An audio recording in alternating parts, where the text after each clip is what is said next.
Telugu digital media network లో political కేటగిరీలో number 1 కేవలం 72 గంటల్లో 1,50,00,000 వ్యూస్ పైగా పాపులర్ టీవీ నెట్వర్క్. నమస్కారం అండి. నమస్తే అమ్మ. మరి ఎవరైనా గెలిచిన తర్వాత ఉత్సవాలు చేసుకుంటారండి, కానీ ఇక్కడ చూస్తే మరి వైసీపీ అంటే ఈ పార్టీ మొత్తం ఇప్పుడు నామినేషన్ల ఉత్సవాలు చేసుకుంటుందండి. మరి ఎందుకు అలాగా? మీరే అన్నారుగా ఎవరైనా గెలిచాక ఉత్సవాలు చేసుకుంటారని. ఆల్రెడీ మా జగన్ గారు చెప్పినట్టు 175కి 175 మేము గెలిచినట్టేనండి. కాబట్టి నామినేషన్లే విజయోత్సవాలుగా చేసుకుంటున్నాం. అంటే గెలిపి ఎలా అవుతుందండి? గెలవాలి కదా, ఓటింగ్ జరగాలి, అంతా అవ్వాలి, అప్పుడు కదా గెలుపు అనేది. అంటే ఇప్పుడు ఒక ఉదాహరణకి మన బిడ్డలు ఉంటారమ్మా, మనకి వాళ్ళకి మంచి చదువు చెప్పించి వాళ్ళు మంచి దారిలో మనం పెంచామనుకోండి, ఆటోమేటిక్గా పిల్లలు అభివృద్ధి చెందినట్టే కదా. ఇంకేం కావాలి దానికి నిదర్శనం? అలాగే మా జగన్ గారు చేసిన అభివృద్ధి పథకాలు కానీ, నవరత్నాలు కానీ, చేసిన డెవలప్మెంట్ కానీ, ఇదంతా కూడా మరి అది గెలుపుగా ఉపయోగపడుతుంది కదా. మనం చేసే మంచిగా తిరిగి మన ప్రజలు మనకి మంచి చేస్తారు.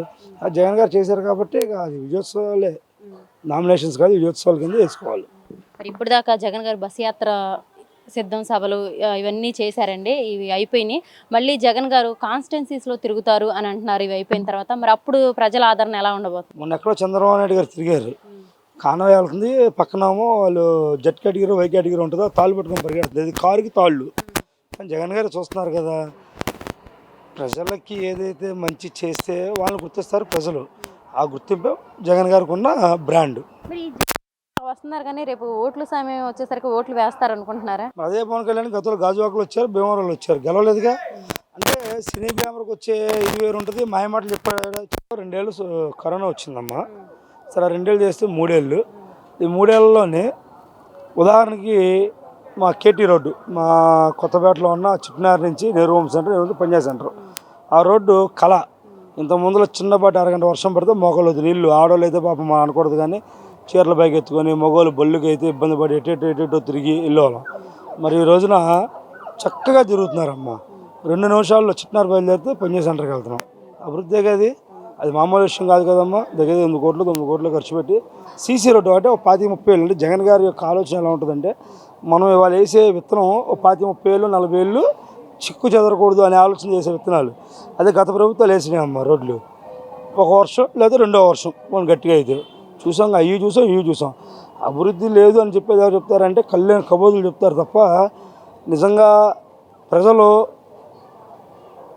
స్వాగతిస్తున్నారు జగన్ గారిని. హైపర్ ఆది గారు కూడా షూటింగ్స్ కూడా మానుకొని వచ్చి మరి ప్రచారం చేస్తున్నారండి. ఈసారి ఎలాగైనా సరే పవన్ కళ్యాణ్ గారిని గెలిపించాలని. మరి హైపర్ ఆది గారు మొన్న మేము టీవీలో కామెడీ చేస్తాము, మరి వీళ్ళేమో పొలిటికల్ కమెడియన్స్ అని చెప్పేసి వైసీపీ వాళ్ళని ఆయన అనేదైతే వైసీపీ వాళ్ళనే అని అందరికీ అర్థమవుతుందండి. మరి వీళ్ళంతా పొలిటికల్ కమెడియన్స్ అన్నారు, దాన్ని ఎలా చూడొచ్చండి? ఆయన పవన్ కళ్యాణ్ గారికి క్యాన్వర్సింగ్కి వచ్చినప్పుడు ఆయన అనేది వైసీపీ వాళ్ళని అనుకోవటం ఏముంది, అది నిజం. ఇంకోటి చెప్తానమ్మా, వాస్తవే. ఆయన తిరుగుతుందో కమెడియన్ గారు తిరుగుతున్నాడు కదా.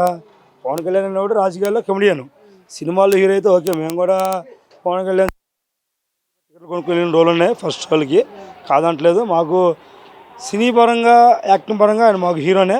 కాకపోతే ఏంటంటే అమ్మా, రాజకీయాల్లో ఆయన కమెడియన్ తిరగకపోతే కమెడియన్ కదా సీరియస్ హీరోలు తిరుగుతారా, పెద్ద హీరోలు తిరుగుతారా? ఇంకొకటమ్మా, హైపరాది ఎవరైనా సో వాట్, ఆయన 10 మంది ప్రజలకు సాయం చేసిన వ్యక్త, లేకపోతే 10 మంది ప్రజలకు ఏమైనా ఉపయోగపడిన వ్యక్త? అటువంటి లఫుట్లు వస్తుంటారు, పోతుంటారు. అంత మాత్రాన వాళ్ళ గురించి మనం మాట్లాడుకోకూడదు. కుప్పంలో చంద్రబాబు నాయుడు గెలిస్తే వాళ్ళ ప్రభుత్వం వచ్చినట్టు అని మేము అనుకుంటున్నాం. అంటే దాని అర్థం ఏంటంటే అక్కడ కూడా ఆయన గెలవడని మా అభిప్రాయం.